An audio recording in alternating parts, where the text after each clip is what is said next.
Warahmatullahi wabarakatuh. Udah kerekam kan? Belum.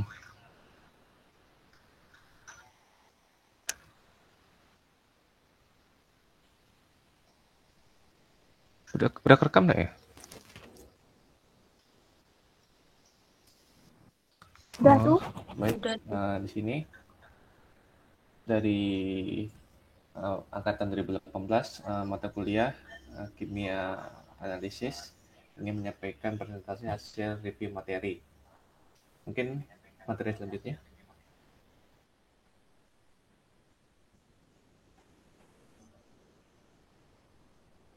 Next. Next lagi.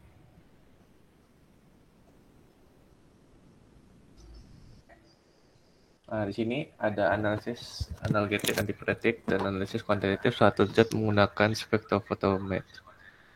Di sini analisis analgetik antipiretik. Di sini ada pembagiannya. Obat-obat analgetik dia ada analgetik anorotika dan narkotika. Terus ada antipiretik atau hampir lebih dari 90% analgetiknya memiliki faktor kritika analgetika atau antipiretika atau turunan asam salisylat dan turunan P-aminofenol atau turunan asam mofenamat.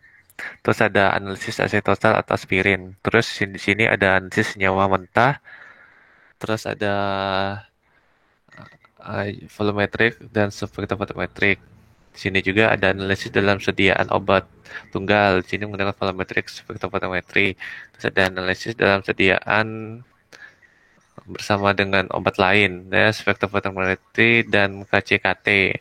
Terus adakah sifat asam basa dan aspirin? Terkadang hal ini menjadi indikator pada proses titrasi asam basa walaupun kekuatan asam basanya senyawa organik tersebut bersifat asam atau basa lemah dan larutan mengalami ionisasi. Terus apakah termasuk senyawa polar dan polar? Aspirin atau asetat merupakan senyawa polar karena pada senyawa aspirin mengandung senyawa polar atau memiliki polaritas atau mengandung multipolaristik dan mengandung ikatan kolektivitas antara atom yang terikat. Terus, adakah sistem chromophore atau Oxford terkait untuk deteksi pada TLC atau spektrofotometri UV phase atau HPLC? Jawabannya ada, karena chromophore merupakan bagian molekul yang bertanggung jawab pada penyerapan cahaya, dan oksokrom merupakan gugus fungsi yang memiliki sterol dan menempel langsung pada sistem chromophore. Hal ini merupakan dasar dalam melakukan analisis. Mungkin bisa selanjutnya.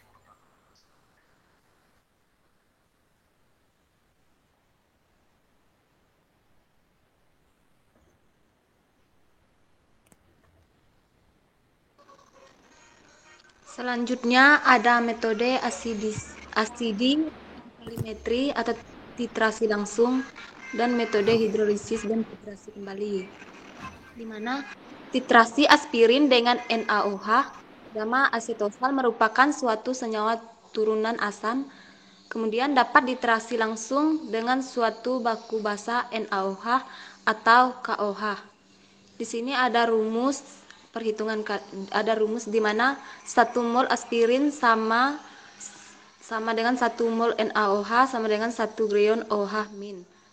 Maka rumusnya aspirin sama dengan valensi aspirin sama dengan 1 dibagi 1 sama dengan 1. Maka Be sama dengan Bm aspirin sama dibagi valensi. Kemudian rumus perhitungan kadar, di mana kadar aspirin sama dengan VNaOH dikali NaOH dikali Be dibagi berat sampel atau miligram dikali 100%.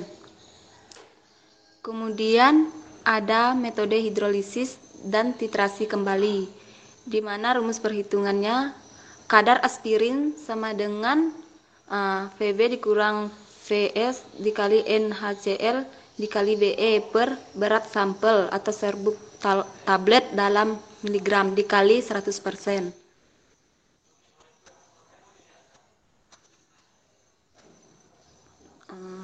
VA sama dengan valensi HCl titrasi blanko, kemudian VV valensi HCl titrasi sampel. Next. Kemudian spektrofotometri. Teknik analisis yang berhubungan dengan penggunaan cahaya untuk yang pertama melihat pola spektrum senyawa, kemudian untuk mengukur konsentrasi bahan kimia. Ini adalah gambar dari spektrofotometer instrumen DESIC. Kemudian spektrofotometri yang pertama ada ultraviolet di mana lambda 190 sampai 400 nanometer. Kemudian ada visible atau sinar tampak di mana lambda 400 sampai 700 nanometer. Kemudian ada ultraviolet di mana UVA 0,400 mikrometer sampai 0,320 mikrometer. Selanjutnya ada UVB di mana 0,320 mikrometer sampai 0,290 mikrometer. Selanjutnya ada UVC di mana 0,290 mikrometer sampai 0,100 mikrometer. Ini adalah gambar dari ultraviolet. Next.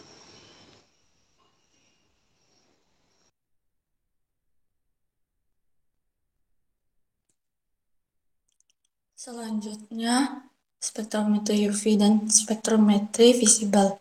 Dasar analitik, senyawa harus memiliki kromofor dan auxokrom yang memadai. Kromofor adalah bagian molekul yang bergantung jawab pada penyerapan cahaya, sedangkan auxokrom adalah gugus fungsi yang memiliki heteroatom dan menempel langsung pada sistem kromofor. Dasar analisis yang lain adalah senyawa asli atau asal harus berwarna. Bila senyawa asli tidak berwarna, dapat diubah menjadi senyawa berwarna dengan cara pertama, pembentukan senyawa kompleks, dan yang kedua, memperpanjang kromofor. Syarat analisis kuantitatif secara spektrofotometri suatu zat dapat kita lihat yang pertama, zat yang akan dianalisis harus memiliki kromofor yang mencakupi. Dapat diamati pada nilai koefisien estigensi molarnya harus lebih dari 1000 meter pangkat 1 per sentimeter. Yang kedua, larutan akhir sebelum diukur absorbannya harus jernih. Bila tidak jernih, maka terjadi penghamburan sinar oleh partikel yang tidak larut tersebut. Next. Selanjutnya untuk analisis kuantitatif, senyawa yang memiliki nilai koefisien estimasi molar atau epsilon, di mana epsilon lebih besar sama dengan 1000 molar per sentimeter, sehingga mudah dianalisis secara spektrofotometri. Dapat kita lihat di bawah ini merupakan rumus pendekatan pada pelarut dan lambda tertentu. Teknik perhitungan kadar dengan menggunakan senyawa standar eksternal atau SE. Kenapa harus menggunakan senyawa standar eksternal? Karena pertama, secara konsentrasi standar dapat mengcover semua kadar produk obat tersebut. Kedua, pada rentang konsentrasi tersebut, responnya akan atau mendekati linear. Ketiga, respon seluruh kadar obat atau larutan akhir yang akan dibaca berada pada rentang respon kurva kalibrasi. Next. Berikut ada contoh soal.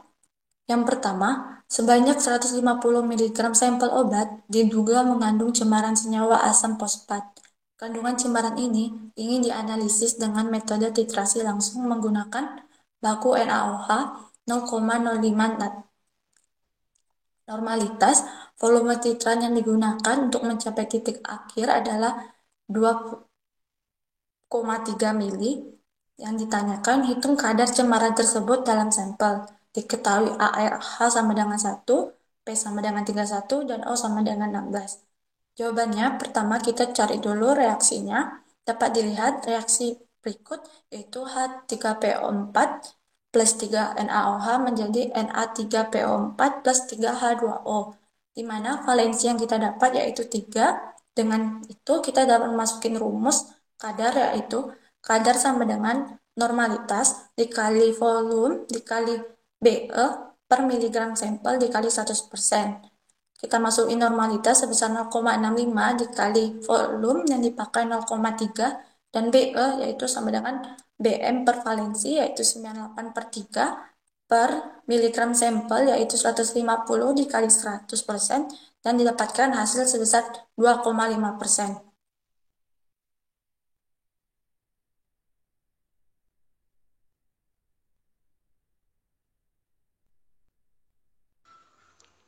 Selanjutnya ada soal nomor 2, di mana sebanyak 500 mg serbuk yang diduga mengandung asetosal dianalisis dengan metode hidrolisis NaOH 0,5 molar berlebih dan titrasi kembali dengan HCl 0,5 molar. Volume HCl dalam titrasi Blanco adalah 31 ml dan volume HCl dalam titrasi sampel adalah 26,2 ml.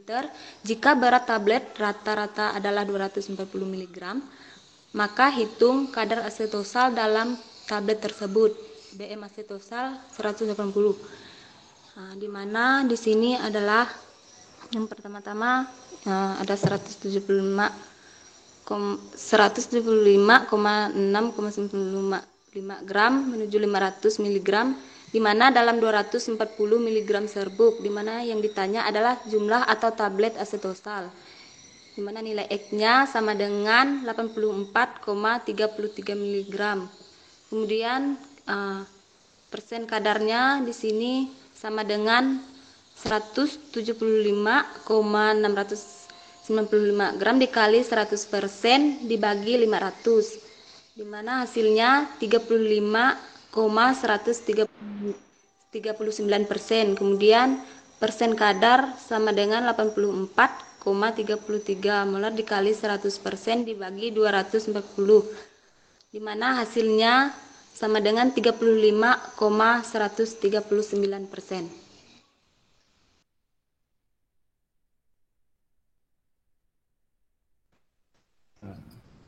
Selanjutnya ada soal ketiga.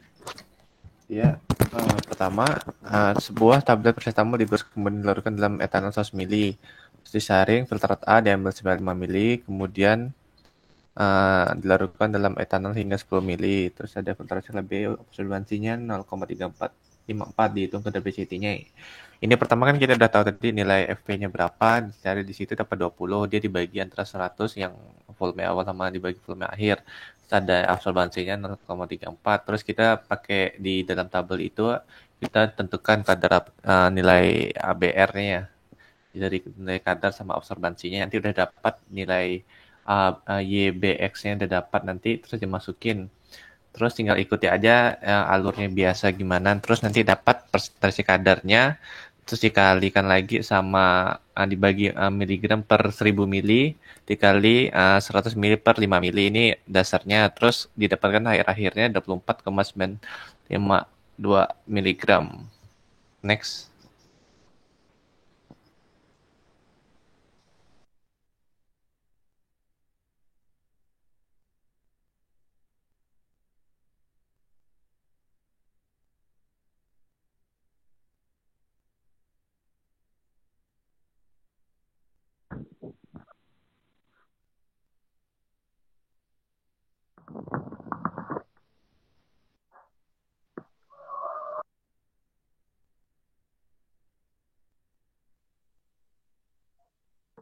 Baik, selanjutnya ada analisis obat antiinflamasi, teknik cara pemisahan dengan HPLC dan standar internal.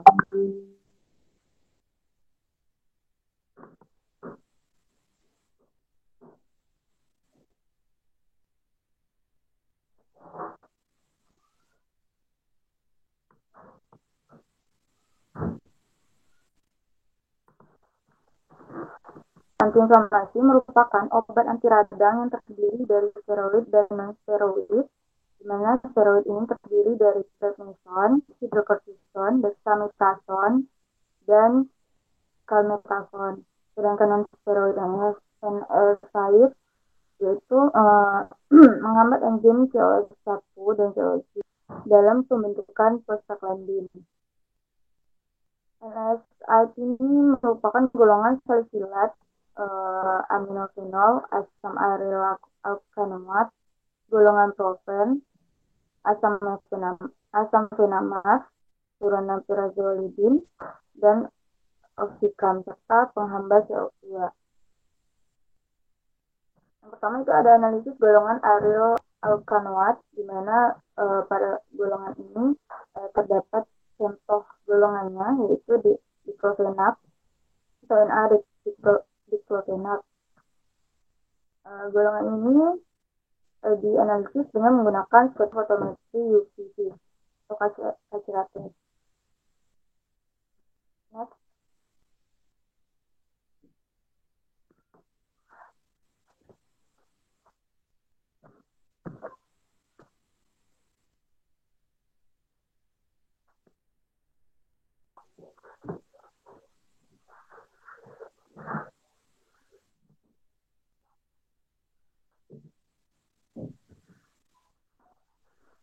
Berikutnya, analisis obat antiinflamasi, teknik cara pemisahan dengan HPLC dan standar internal. Yang pertama ada obat antiinflamasi merupakan obat anti radang yang terdiri dari steroid dan non-steroid. Contoh obat steroid yaitu prednison, hidrokortison, dan dexamethasone, serta kalmethasone.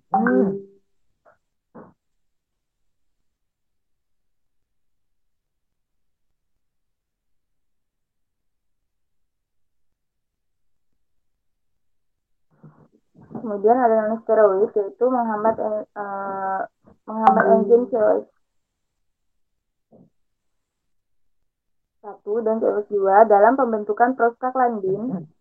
Kemudian NSAID ini merupakan golongan salisilat, aminofenol, asam aralkanoat, golongan propen, asam fenamat, turunan pyrazolidin, oxycam, penghamba CO2. Kemudian berikutnya ada analisis golongan aralkanoid, contohnya seperti diklofenak atau Na-diklofenak yang dianalisis dengan menggunakan spektrofotometri UV. Next.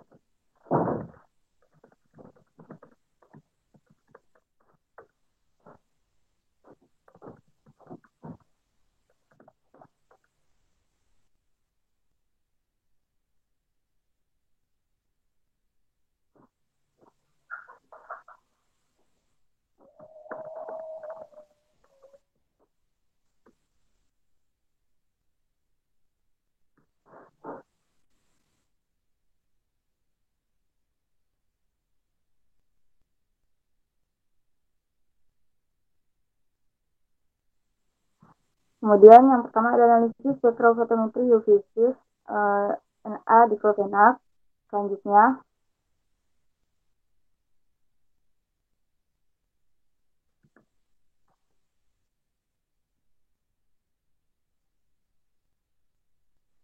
yang kedua ada analisis spektrofotometri UV visible Na-diklofenak.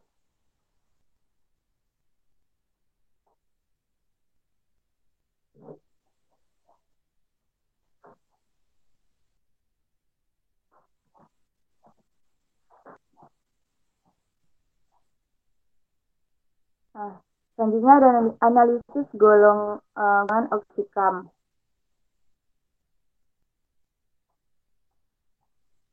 Nah, golongan oxycam ini contohnya seperti peroxicam, meloxicam, analisis dengan spektrofotometri, HPLC, PLC, elektroforesis, LCMS, dan KCKT itu HPLC, kromatografi cair kinerja tinggi dalam sediaan farmasetik maupun cairan biologis.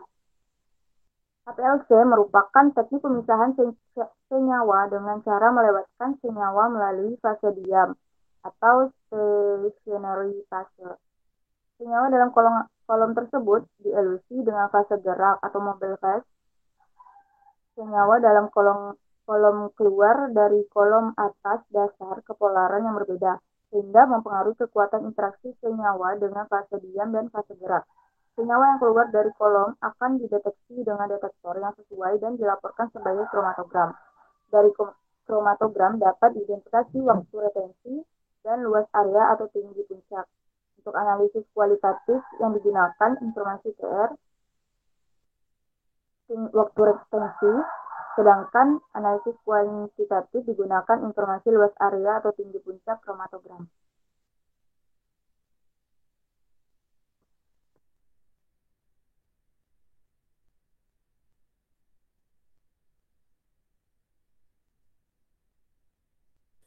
Kemudian ada kualitatif dan kuantitatif. HPLC, metode HPLC dipilih bila akan menganalisis senyawa dalam senyawa sampel dengan poin yang tercampur dengan maksimal dan yang sangat kompleks. Kedua, dengan kadar sangat kecil. Metode HPLC dipilih bila akan menganalisis beberapa senyawa sekaligus atau secara simular. Berikut adalah alat HPLC yang akan digunakan. Terdiri dari mobile price, flow rate compression, injection volume, kolom, detektor. Next.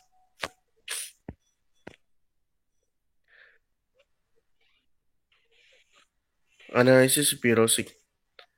Dibuat di larutan baku standar, piroksid 1 mg per mililiter dalam metanol dari standar 1 mg per 1 ml atau 1000 ppm dibuat rentang konsentrasi tertentu. Izin dapat mengcover luas area sampel. Sampel 20 kapsul per tablet digerus halus dan ditimbang sehingga didapatkan bobot rata-rata 1 tablet per kapsul. Ditimbang serbuk yang setara dengan bobot rata-rata 1 tablet per kapsul dan dilarutkan dalam metanol di labu takar 100 ml dengan sonic vac selama 5 menit. Kemudian disaring dengan mikrob atau dianalisis.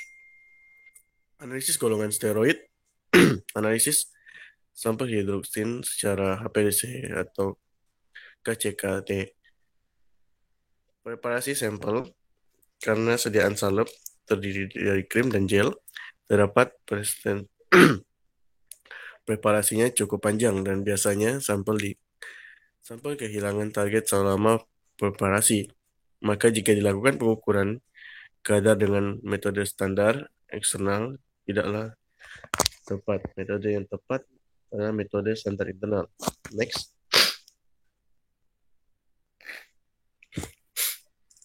Kemudian ada standar internal. Senyawa yang digunakan berbeda dengan senyawa yang dianalisis dalam sampel. Lalu harus dapat terpisah sempurna pada proses kromatografi, dapat mengkompensasi perubahan ukuran sampel atau konsentrasi akibat variasi instrumental. Penggunaan standar internal utamanya untuk sampel yang melanjutkan. Tahapan preparasi bila ditahapkan pada sampel sebelum mulai preparasi dapat digunakan untuk mengkoreksi sampel yang hilang selama preparasi. Reaksi deriventasi filtrasi ekstrak menjadi sebagian sampel yang hilang. Next.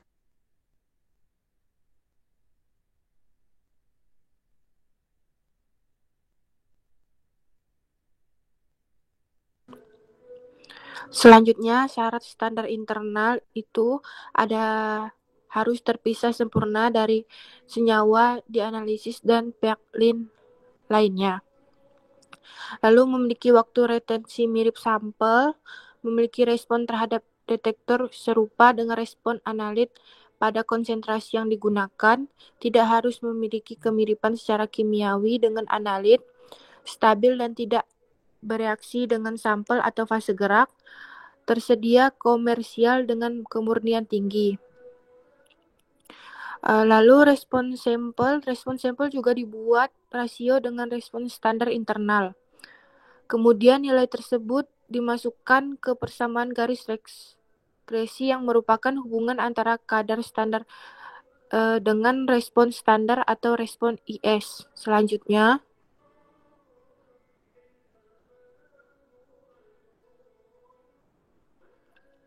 analisis golongan steroid. Analisis salep hidrokортison secara HPLC. Preparasi sampelnya itu yaitu diambil atau dikeluarkan dan ditimbang sejumlah massa salep yang diekivalen dengan 20 mg hidrokортison.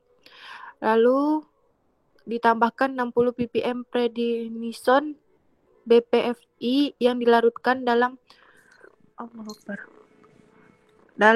kloroform. Lalu ditambahkan 10 ml etanol dan dipanaskan dalam pemanas air selama 5 menit dengan digoyang-goyangkan. Kemudian hasil didinginkan sampai basi salep mendapatkan filtrasi yang digunakan dengan lalu fase geraknya itu ada butil klorida, tetrahidrofuran, metanol, asam asetat. Itu perbandingannya 95 banding 14 banding 7 banding 6. Selanjutnya analisis protein. Struktur umum protein dapat kita lihat pada slide ini. Berdasarkan struktur ini, protein memiliki struktur amfoter, yang mana asam dan basa akan membentuk garam yang dapat terionisasi. Lanjut, klasifikasi protein. Berdasarkan komposisi, protein dikelompokkan menjadi 3, yaitu yang pertama, simple protein, yang berarti protein murni yang mana dapat ditemukan di alam. Jika terhidrolisis, dapat membentuk asam amino. Yang kedua, conjugate protein, atau simple protein yang terikat dengan molekul non-protein. Yang ketiga, derivat protein atau protein yang melekat pada gugus artifisial atau gugus buatan.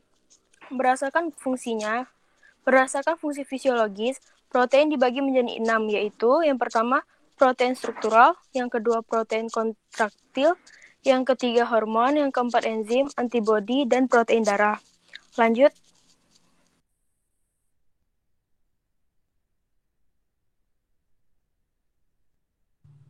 Setelah itu ada fungsi protein. Yang pertama itu komponen membran dinding sel dan mitokondria, komponen darah, komponen hemoglobin, katalis biologi, dan hormon. Komposisi protein itu ada C50-50%, H ada 6-7,3%, O-nya 19-24%, N ada 13-19%, S sampai 0-4%. Diduga protein juga mengandung P, F, A, C, U, I, Mn, dan Zn. Setelah itu ada analisis kualitatif. Ada uji komposisi suatu protein. Protein dipanaskan dalam tabung reaksi yang kering, warna hitam residu menandakan adanya karbon bau amoniak yang ditandai dengan membirunya kertas lakmus merah, yang mana berarti mengandung Pb, asetat menjadi warna hitam yang berarti mengandung sulfur. Setelah itu ada uji Biuret, ada uji Milon, dan uji Hopkins-Cole. Nah, uji Biuret ini CuSO4 dalam suasana basah bereaksi dengan senyawa yang mengandung 2 atau 3 ikatan peptida membentuk kompleks berwarna violet. Untuk senyawa yang mengandung 2 gugus karbonil yang berikatan secara langsung maupun melalui suatu atom nitrogen atau atom karbon. Nah, setelah itu ada uji Milon, yaitu reagen Milon Hg2NO32 dicampur dengan larutan protein. Nah, pertama-tama protein diendapkan sebagai garam merkuri. Nah, dia itu endapannya berwarna putih. Pada pemanasan dengan nyala api kecil, endapan berubah menjadi warna merah daging yang menandakan positif.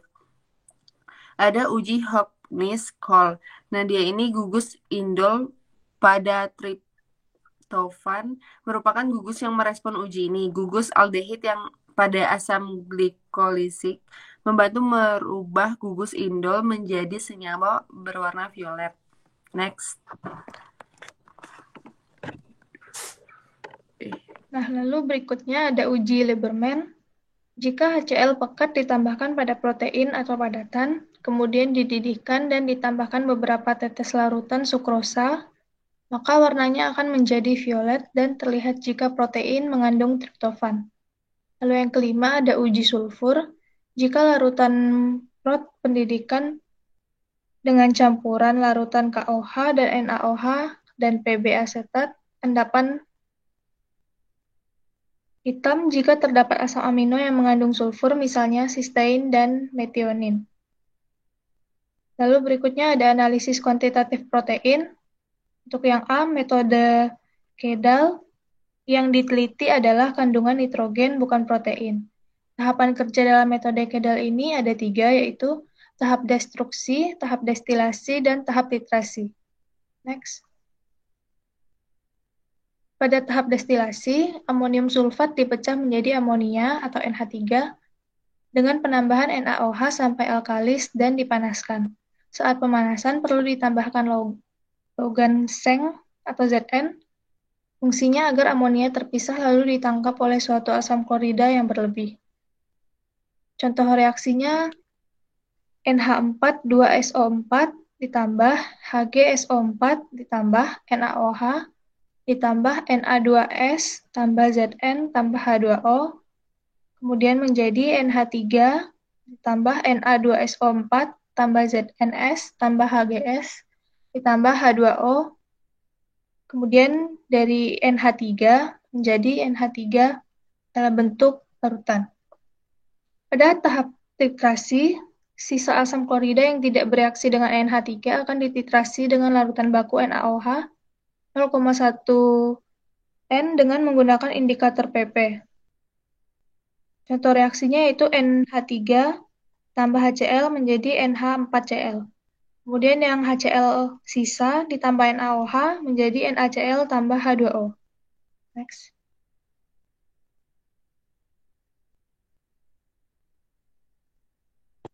Baiklah, materi selanjutnya adalah pendahuluan analisis farmasi. Analisis farmasi merupakan penerapan ilmu kimia yang digunakan untuk pengukuran terhadap kandungan analit pada obat, makanan, kosmetika, baik secara kualitatif dan kuantitatif, serta digunakan untuk memvalidasi atau verifikasi metode analisis. Nah, analisis ini bisa dilakukan secara 2 macam, yaitu kualitatif dan kuantitatif. Kalau kualitatif itu untuk mengidentifikasi jenis suatu zat kimia. Kalau kuantitatif untuk menentukan jumlah banyaknya zat yang terkandung dalam sampel. Lalu prosedur analisis ada 6. Yang pertama definisi masalah, di mana definisi masalah ini merupakan informasi yang berhubungan dengan akurasi meliputi alat bahan dan pelarut yang digunakan. Lalu yang kedua pemilihan teknik metode analisis, di mana teknik ini menggunakan kromatografi, spektrofotometri atau yang lainnya. Yang ketiga pengambilan sampel yang digunakan. Yang keempat perlakuan sampel, yaitu di mana bertujuan untuk merubah analit menjadi bentuk yang sesuai sehingga dapat dideteksi atau diukur kandungannya. Yang kelima, pengukuran jumlah analis sampel. Yang keenam, perhitungan interpretasi data analisis, di mana digunakan agar hasil analisis mudah dipahami. Kemudian kriteria metode analisis ini harus yang pertama tepat atau presisi, di mana data dikatakan tepat apabila pada seri pengukuran sampel diperoleh hasil pengukuran rata-rata yang mirip dengan hasil sesungguhnya. Yang kedua harus teliti, di mana hasil dari pengulangan proses analisis yang dapat memiliki perbedaan yang kecil dengan hasil yang sebelumnya.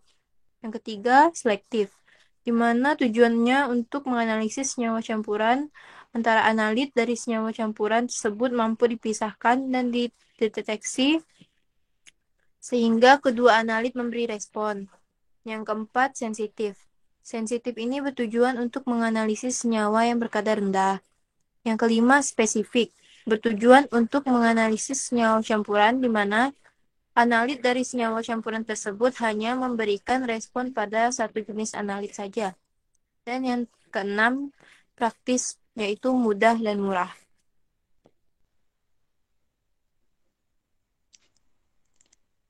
Selanjutnya yaitu ada validasi metode analisis. Yang pertama, validasi yaitu proses yang harus kita lalui yang akan mencapai hasil metode analisis yang sesuai dengan yang diinginkan atau untuk menunjukkan bahwa prosedur laboratorium yang kita lakukan itu sudah benar. Selanjutnya, beberapa langkah validasi yaitu perangkat lunak, perangkat keras, metode, dan kesesuaian sistem, yang artinya agar setiap proses langkah kerja yang didapatkan akan mendapat hasil yang diinginkan, agar persyaratan mutu yang diinginkan tercapai. Selanjutnya, yaitu ada tujuan dari validasi untuk mengidentifikasi parameter metode yang kritis, menetapkan batas toleransi yang dapat diterima pada masing-masing parameter, proses kritis, memberikan cara atau metode pengawasan terhadap parameter atau proses kritis. Selanjutnya, ada parameter validasi metode analisis. Yang pertama ada presisi. Presisi yaitu merupakan ukuran kemampuan suatu metode untuk mendapatkan hasil yang mirip atau memiliki kedekatan antara satu dengan yang lainnya. Yang selanjutnya ada akurasi, yaitu kesesuaian antara hasil uji yang diperoleh dan nilai sebenarnya yang diterima, atau derajat kedekatan hasil analis dengan kadar analit yang sebenarnya tidak jauh atau hampir sama. Yang selanjutnya ada linearitas, yaitu kemampuan metode untuk mendapatkan hasil uji atau respon yang secara langsung untuk dengan bantuan perubahan matematik. Yang selanjutnya ada rentang, yaitu interval antara tingkat paling atas dan paling bawah yang sudah terbukti dapat ditentukan dengan akurasi, presisi, dan linearitas. Rentang biasanya digambarkan atau dinyatakan dengan metode analitik tersebut.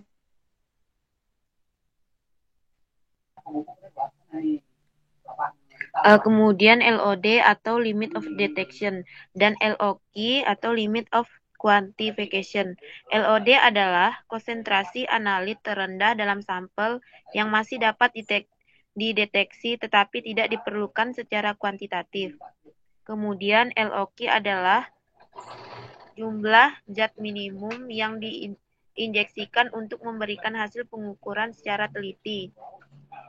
Kemudian ketahanan atau robustness.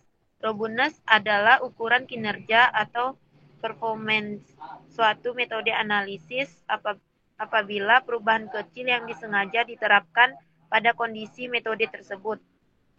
Tujuan validasi parameter ini untuk mengidentifikasi atau bila ada kondisi metode mana yang paling kritis untuk menampilkan kinerja metode dengan baik. Misalnya, parameter yang dievaluasi persen, pelarut organik, pH, kekuatan ionik atau suhu. Kemudian kekasaran. Kekasaran merupakan tingkat reprodusibilitas hasil yang diperoleh di bawah kondisi yang bermacam-macam. Dinyatakan dalam persen RSD, misalnya pengecekan terhadap kolom kromatografi berbeda pabrik dengan jenis yang sama, di mana semua faktor dijaga konstan seperti fase gerak dan reagen yang digunakan. Kemudian uji kesesuaian sistem. Serangkaian uji untuk menjamin bahwa metode dapat menghasilkan akurasi dan presisi yang dapat diterima. Persyaratan kesesuaian sistem biasanya dilakukan setelah dilakukan pengembangan metode dan validasi metode.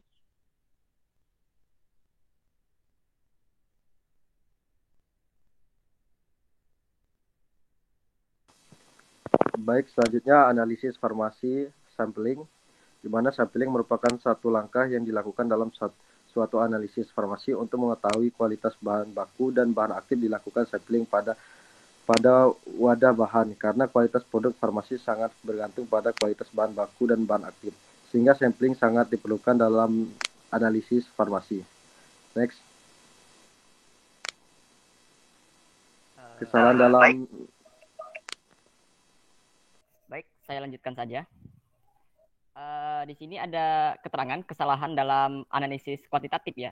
Jadi di sini ada kesalahannya itu terbagi menjadi 3. Ada kesalahan secara acak atau random, ada kesalahan secara sistemik, ada kesalahan secara kasat mata, yang dimana kesalahan random ini ada yang bersifat berubah-ubah dan ada yang tidak dapat dihindari. Lalu kesalahan sistemik ada yang bersifat tetap. Lalu kesalahan kasat mata itu ada yang bersifat diulang atau yang sudah terdeteksi sejak di awal. Lalu ada uji kebermaknaan.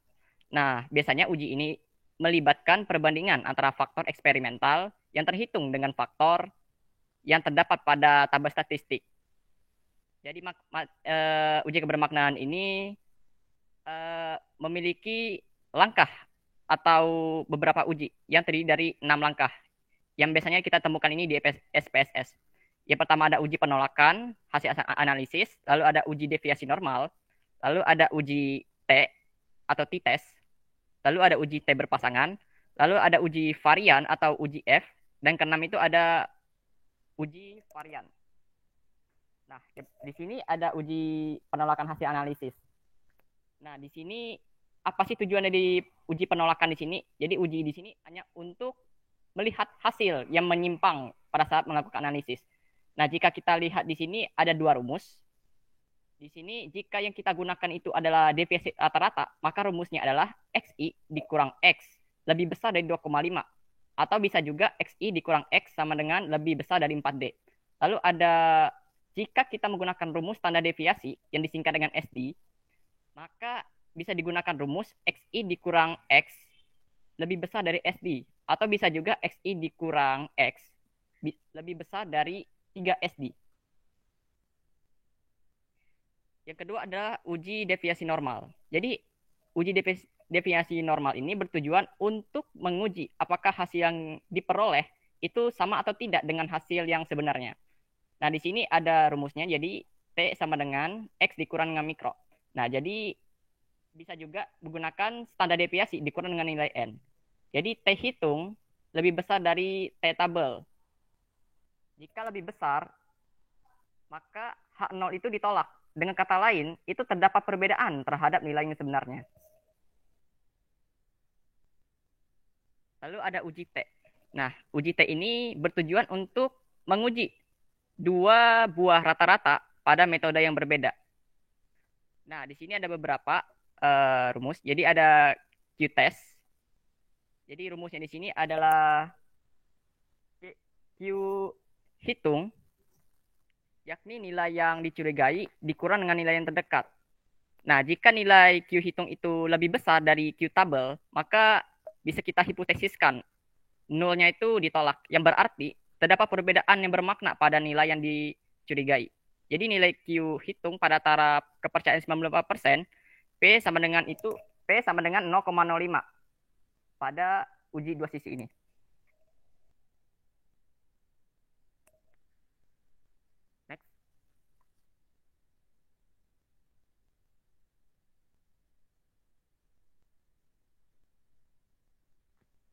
Next. Yang keempat adalah uji T berpasangan. Jadi uji T berpasangan ini tujuannya untuk menguji 2 data metode analisis dengan mengkaji sampel uji yang mengandung analit pada jumlah yang berbeda. Lalu ada uji varian. Nah, uji varian ini bertujuan untuk membandingkan ketepatan 2 metode. Lalu ada analisis varian. Jadi analisis varian ini itu untuk mengetahui pengaruh bermacam-macam variabel terhadap hasil yang diperoleh. Jadi data ini akan dikelompokkan dan dianalisis satu persatu. Misalnya itu pengaruh pada metode analisis atau laboratorium di tempat analisisnya. Nah, ada teknik pengambilan sampel nih. Di sini ada teknik pengambilan sampel secara random atau cuplikan acak, lalu ada pengambilan sampel secara representatif. Jadi kalau pengambilan sampel secara random, itu cara pengambilannya itu dilakukan terhadap bahan yang serba sama, atau kita sebutnya homogen. Contohnya saja itu larutan sejati, batch tablet, ampul, dan lain-lain. Lalu ada pengambilan sampel representatif. Jadi cara pengambilan sampel ini dilakukan terhadap bahan yang dianggap itu tidak homogen. Kebalikan dari pengambilan sampel random. Jadi sampel harus diambil dari beberapa bahan yang berbeda dari setiap wadah ya. Jadi masing-masing sampel itu dicampur dan kemudian diambil secara random. Nah, yang terakhir ada ekstraksi sampel. Ekstraksi sampel di sini ada 4. Yang pertama ada ekstraksi cair-cair, lalu ada solid fase,